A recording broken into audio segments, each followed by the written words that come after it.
굿모닝 배들 가족 여러분. TGIF Thank God It's Friday 벌써 주말이 되었네요. 오늘은 이 금요일마다 늘 교회 우리 식당에서 모여서 사역했던 우리 MIT 사역을 소개하고 싶습니다. MIT 제가 만든 이름이기도 한데요. Masters Institute of Teachable Disciple. 정말 가르침을 받기에 합당한 예수 그리스도의 제자들을 만들어내는 우리 주님의 인스티튜션. 그래서 MIT라고 지었는데요.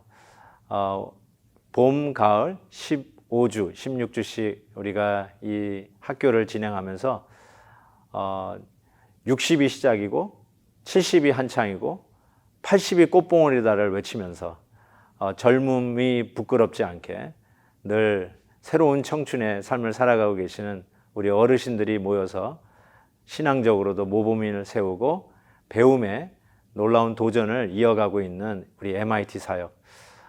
이번 코로나로 인해서 이번 학기는 열지도 못했지만 계속해서 우리 하나님께서 은혜 주시는 가운데 놀라운 은혜들이 있을 것을 믿습니다. 우리 팀장으로 수고하고 계시는 임낙현 장로님 또 유미경 권사님에게 이 자리를 빌어서 감사의 말씀을 전합니다. 오늘 우리에게 주시는 하나님의 말씀은 이사야 6장 1절에서 13절까지의 말씀입니다. 1절부터 제가 봉독해 드립니다. 우시야 왕이 죽던 해에 내가 본즉 주께서 높이 들린 보좌에 앉으셨는데 그의 옷자락은 성전에 가득하였고 스랍들이 모시고 섰는데 각기 6날개가 있어 그 둘로는 자기의 얼굴을 가리었고 그 둘로는 자기의 발을 가리었고 그 둘로는 날며 서로 불러 이르되 거룩하다 거룩하다 거룩하다 만군의 여호와여 그의 영광이 온 땅에 충만하도다 하도다. 이같이 화답하는 자의 소리로 말미암아 문지방에 터가 요동하며 성전에 연기가 충만한지라. 그때 내가 말하되 화로다 나여 망하게 되었도다. 나는 입술이 부정한 사람이요 나는 입술이 부정한 백성 중에 거주하면서 만군의 여호와이신 왕을 배웠음이로다 하였더라. 그때 그 스랍 중에 하나가 부젓가락으로 제단에서 집은 바 핀 숯을 손에 가지고 내게로 날아와서 그것을 내 입술에 대며 이르되 보라 이것이 내 입에 닿았으니 내 악이 제하여졌고 내 죄가 사하여졌느니라 하더라. 아멘. 유다 백성들을 향한 엄중한 우리 하나님의 심판의 선포 이후에 분위기가 약간 바뀌는 것 같지만 이사야 선지자는 시기적인 그 순간을 이야기하면서 다음 이야기로 넘어갑니다. 이 위기천만한 풍전등화 같은 시기에 그 당시가 어떠한 시기인지를 밝히는 것은 굉장히 중요한 의미가 있다고 생각합니다. 이사야 선지자가 이때가 언제냐 1절에 우시야 왕이 죽던 해에 내가 본즉 이렇게 오늘 말씀을 시작합니다. 그냥 어떤 왕이 다스릴 때 이런 일이 일어났구나 하는 어떤 시기적인 연대기적인 관심이라기보다 우시야 왕이 가지고 있는 그 무게 때문에 더 의미가 있다고 생각합니다. 우시야 왕은 굉장히 정치력이 강했고 군사력을 증강시켜서 이 유다 나라가 가장 강력한 전성기를 구가하던 바로 그 시대에 다스렸던 왕이라고 이야기할 수 있습니다. 역대하 26장 8절에 보면 암몬 사람들이 우시야에게 조공을 바치매 우시야가 매우 강성하여 이름이 애굽 변방까지 퍼졌더라라고 기록한 것을 보아서 우시야 왕은 그 당시 정말 가공할 만한 막강한 국력을 가지고 나라를 견실하게 세워갔던 왕이었습니다.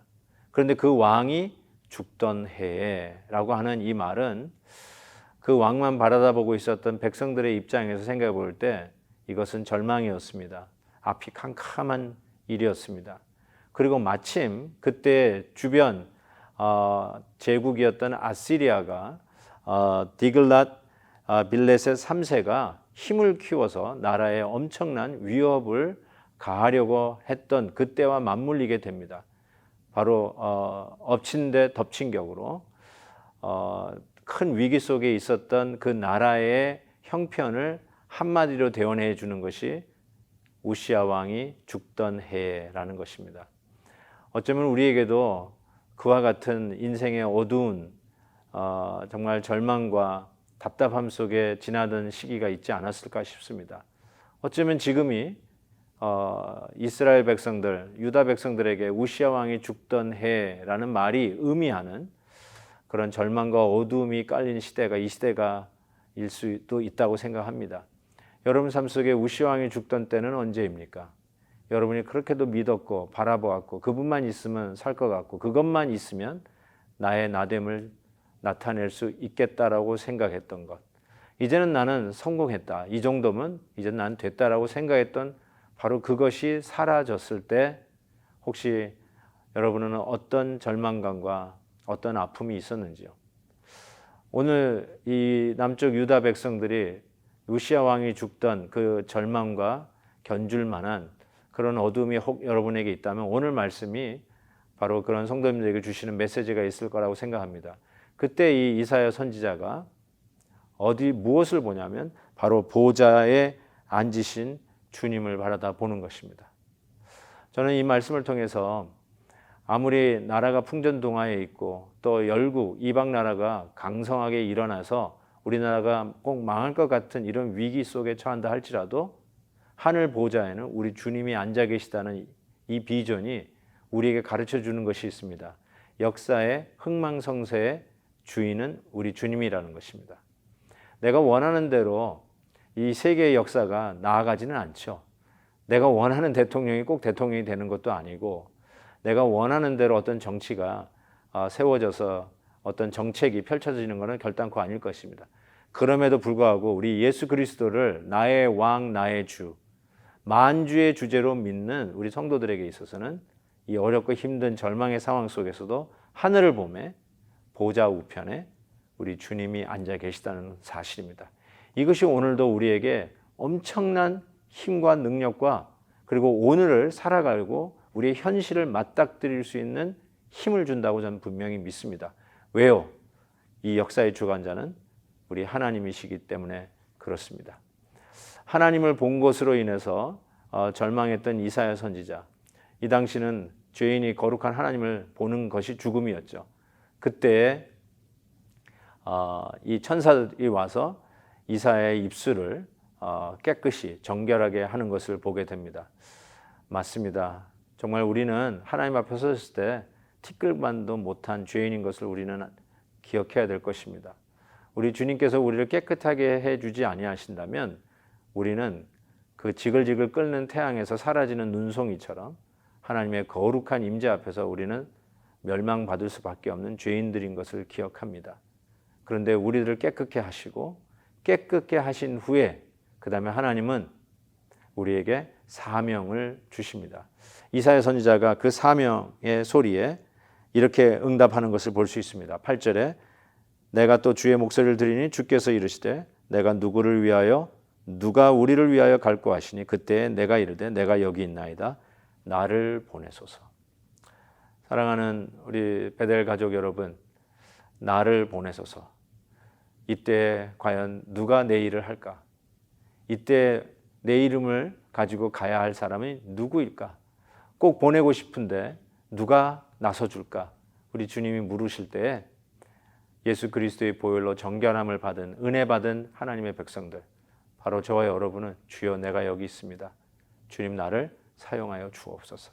주님 앞에 쓰임받는 게 특권이며 주님이 나 같은 죄인도 사용하시겠다면 기쁨으로 내 삶을 드리겠습니다. 이것이 오늘 저와 여러분의 고백이 되어야 하라고 믿습니다.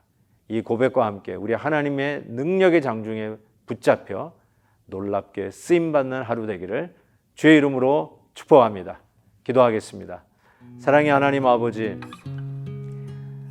남쪽 유다 백성이 풍전등화 같은 위기 상황 속에서도 여전히 하늘 보좌에는 우리 주님이 앉아 계시는 것을 바라다 보면서 역사의 주관자는 우리 하나님이시며 역사의 처음과 나중도 알파와 오메가 되신 우리 주님이시며 내 인생의 처음과 끝도 우리 하나님의 손에 있음을 분명히 믿습니다.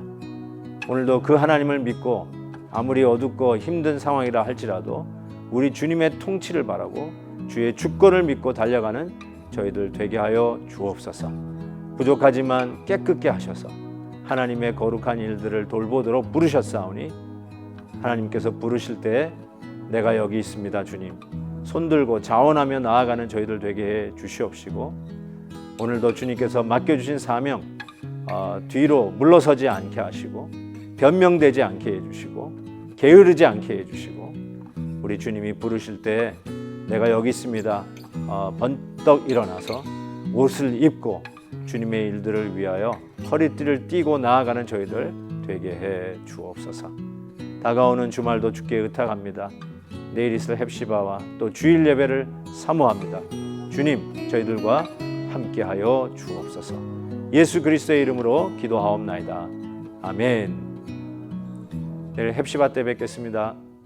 아침 영상 메시지 100회 특집을 맞이하여 성도님들의 사연을 공모합니다. 매일 김한효 목사님과 함께하는 아침에 우리 가정이 경험한 이야기 또는 사연을 아래의 이메일로 보내주세요.